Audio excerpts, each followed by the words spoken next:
তো গাইস, এটা হচ্ছে সেগমেন্ট এলবো ফেব্রিকেশন। এই সেগমেন্ট এলবো ফেব্রিকেশনের ডায়া আছে 100 অ্যান্ড এটা হচ্ছে সেগমেন্ট এলবো ফেব্রিকেশন। এর আর আছে 100 এবং ডায়া আছে 200। আমরা 100 আর দিয়ে একটা রাউন্ড ঘুরাইছি, আর 100 আর 200 ডায়া মিলাই 300 দিয়ে আর একটা কম্পাস ঘুরাইছি।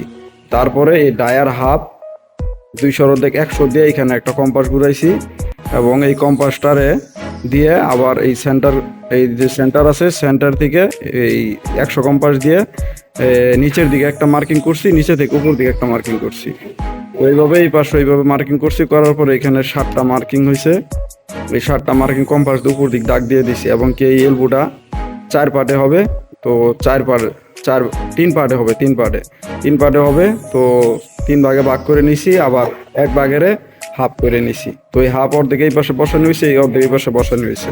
এইভাবে পর্যায়ক্রমে 4 থেকে 7 পর্যন্ত, আবার 7 থেকে 4 পর্যন্ত এইভাবে দুই পাশে বসায় দেওয়ার পর মার্কিং মিলাই দেওয়াতে এলবো টেম্পলেটটা হয়ে গেছে।